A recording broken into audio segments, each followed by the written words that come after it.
This is my 2022 Volkswagen Golf R-Line. I've had this car for just over a year now. It's been a while since I posted a video on this channel, but I just thought I'd show around my daily driver. Done about 18,000 Ks so far, and it's been a really good car. The first car I ever had was a Golf 7, so this is a nice little upgrade. So I'm just going to show you around. This is the key. I've got a little cover on it at the moment. As you would expect, it had keyless entry with auto folding mirrors as well.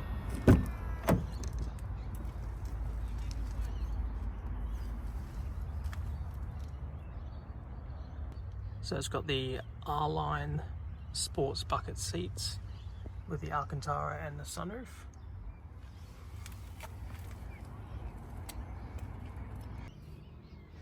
And I'll start it up for you. It does have a resonator delete, so it has a little bit more noise than a normal Golf. Just pop the bonnet and show you underneath. So this is a Golf 8. So the Australian models of the Golf 8 have a different engine compared to the European models. So it's powered by the carryover 1.4 litre inline 4 turbo from the Golf 7. And instead of having a DSG, it's actually got an 8-speed torque converter instead. So it's a lot smoother to drive than a normal DSG. And to be honest, the DSG was probably the biggest complaint that I had in my old Golf. So it's nice to have a torque converter instead. I believe it's an ASIN, but I'm not 100% sure. 18-inch alloy wheels with 225/40 R18 Bridgestone Turanza T005 tyres. This is still the same set of tyres after 18,000 Ks, so all I've had to do is just rotate them from front to back. Turn on all the lights so that way you can see.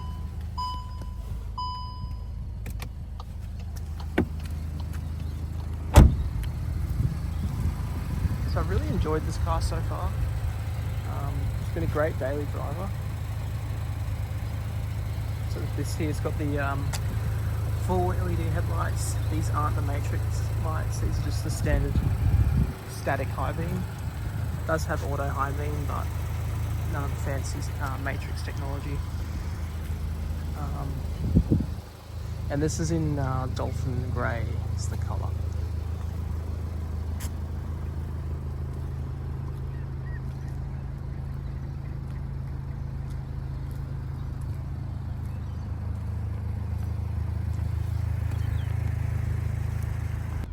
And of course it has the sunroof as well, which looks really nice from the outside. It's got like that floating glass look that I really like.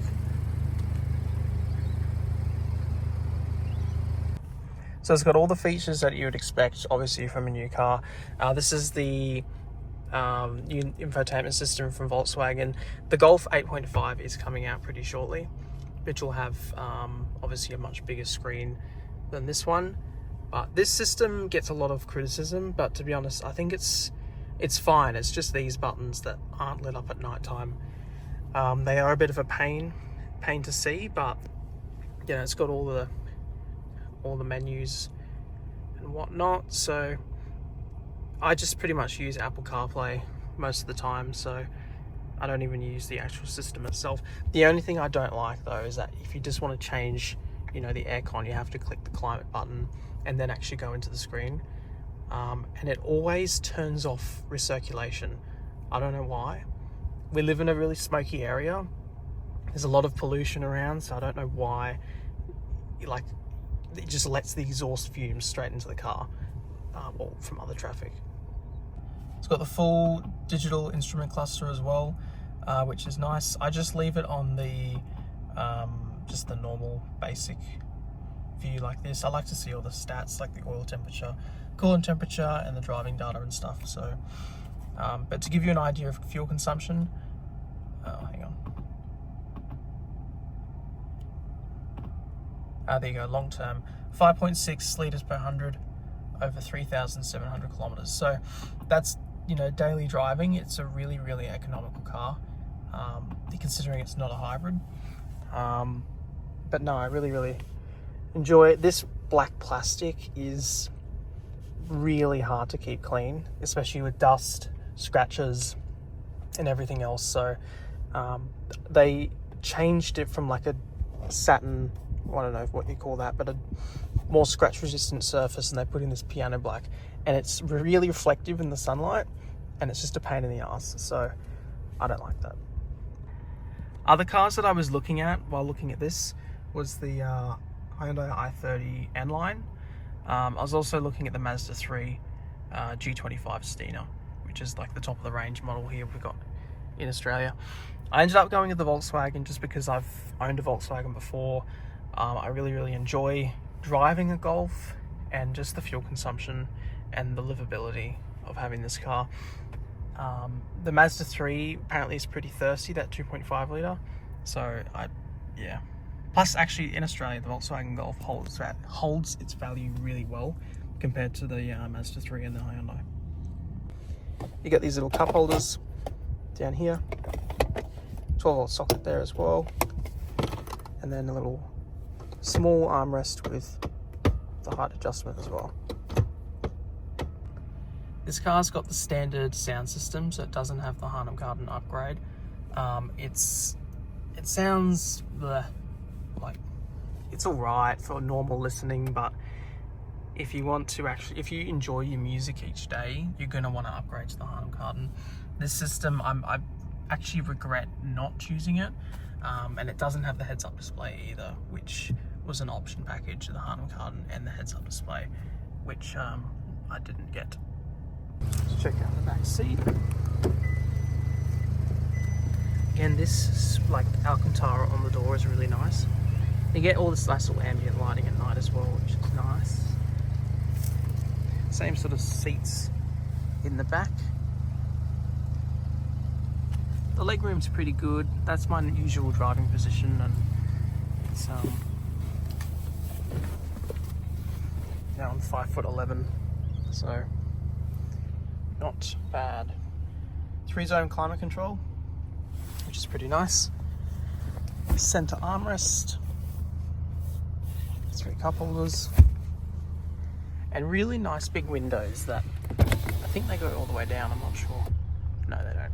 But good visibility, and then these little LEDs, which are nice.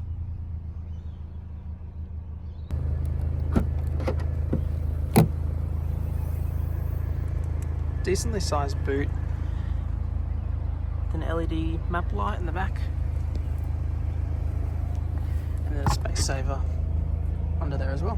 In terms of aftermarket accessories or anything like that, I've got a front and rear dash cam. Like I said earlier, resonator delete. This adds a little bit of extra noise. To be honest, it is a little bit drony with the torque converter having a resonator delete, so I probably wouldn't do it if I had the option. But obviously what's done is done. It's not the worst thing in the world, but it's just a little bit, it sounds a bit like a CVT, it just sort of drones and moans. So I probably wouldn't do a resonator delete again. I've also got a front dash cam up there as well, and obviously the darkest tint you can get, legal of course. To show you as well, it does have a reverse camera, as you would expect, front and rear parking sensors, and it does have the ability to park itself, which I have never used because it's a total gimmick. In this toggle, I actually quite like it. It frees up a lot of space. I found an old shifter a little bit old-fashioned, so electric handbrake, And if you push the start button, it puts the handbrake on and puts it back into park all at the same time. So yeah, that's my 2022 Volkswagen Golf R-Line. I'm going to film another video of 5 things I hate about this Golf and 5 things I love about it. So stay tuned for that, and have a good day.